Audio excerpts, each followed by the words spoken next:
ಗುಂಡಿ ಮುಚ್ಚಿದ್ದೀರಾ ಸರ್ ಇದುವರೆಗೆ? 4 ವರ್ಷ ಬಿಜೆಪಿ ಅವರು ಎಷ್ಟು ಮುಚ್ಚಿದ್ರು ಅಂತ. ಅಲ್ಲೇ 4 ವರ್ಷ ಆಗಿಲ್ಲ ಅಂತಾನೆ ಸರ್ ಅವ್ರನ್ನ ಹೀನಾಯವಾಗಿ ಸೋಲಿಸಿದ 66ಕ್ಕೆ ನಿಮ್ಗೆ 136 ಮೆಜಾರಿಟಿ ಕೊಟ್ಟಿದ್ದು. ಅದಕ್ಕೆ ಈಗ ಪ್ರದೀಪ್ ಈಶ್ವರ್ ಅವ್ರ ಬಳಿ ಮಾಹಿತಿ ಇದೆಯಾ ಇದುವರೆಗೂ ಎಷ್ಟು ಗುಂಡಿಗಳನ್ನ ಬಿಬಿಎಂಪಿ ಮುಚ್ಚಿದೆ?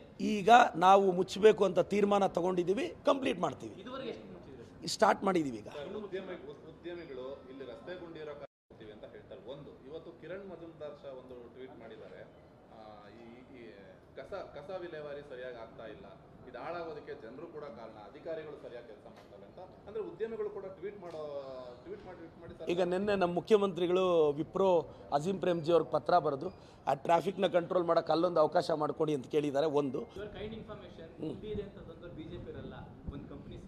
ನೋಡಿ, ಒಂದು ನಿಮ್ಮ ಗಮನಕ್ಕಿರಲಿ ಸರ್, ಇವತ್ತು BJP ಕ್ಷೇತ್ರದಲ್ಲಿ ಶಿವಮೊಗ್ಗದಲ್ಲಿ ನಮ್ಮ ಯಡಿಯೂರಪ್ಪ ಸಾಹೇಬರು ಮುಖ್ಯಮಂತ್ರಿಗಳಾಗಿದ್ದಾರಲ್ಲ, ಈಗ ವಿಜೇಂದ್ರನ MLA ಆಗಿದ್ದಾರಲ್ಲ, ಎಲ್ಲ ಗುಂಡಿಗಳು ಮುಚ್ಚಿಬಿಟ್ಟಿದಾರಂತ. ಅವರು ನನ್ನ ಬೇಸಿಕ್ ಕ್ವಶನ್ ಮುಚ್ಚಿಬಿಟ್ಟಿದಾರಂತ. ಕ್ವಶನ್ ಹಂಗಲ್ಲಣ.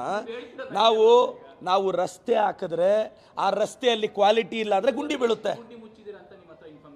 ನೋಡಿ, ನಾವು ಅಭಿಯಾನ ಸ್ಟಾರ್ಟ್ ಮಾಡಿರೋದೇ ಇವಾಗ ನೋಡಿ, ಒಂದು ರಸ್ತೆ ಗುಂಡಿ ಬಿದ್ದ ಮೇಲೆ ಗುಂಡಿ ಮುಚ್ಚೋದು, ಗುಂಡಿ ತೆಗೆದು BJP ಅವ್ರ ತರ ಗುಂಡಿ ಮುಚ್ಚೋದಲ್ಲ. ಯಾರು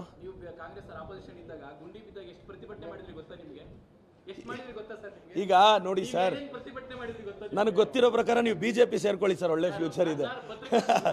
ಅಲ್ಲಲ್ಲ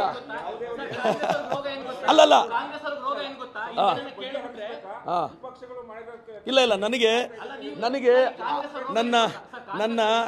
ನನಗೆ R ಅಶೋಕಣ್ಣಗಿಂತ ಇವರೇ ಬೆಟರ್ ಅನ್ನಿಸ್ತಾ ಇದೆ ಸರ್.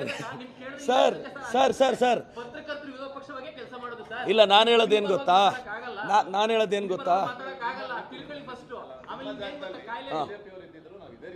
ಅಲ್ಲಲ್ಲ, ನನಗೆ ನೀವು ವಿರೋಧ ಪಕ್ಷದವ್ರಿಗಿಂತ ಚೆನ್ನಾಗಿ ಕೆಲಸ ಮಾಡ್ತಿದ್ದೀರಾ ಅಂತ ಅಪ್ರಿಷಿಯೇಟ್ ಮಾಡ್ತಿದ್ದೀನಿ. ಅಲ್ಲ, ಒಳ್ಳೆ ಫ್ಯೂಚರ್ ಇರುತ್ತೆ ಅಂತ. ಥ್ಯಾಂಕ್ ಯು ಸರ್, ನನಗೆ ಫ್ಯೂಚರ್ ಇದೆ ಅಂತ ಒಪ್ಕೊಂಡಿದ್ದಕ್ಕೆ.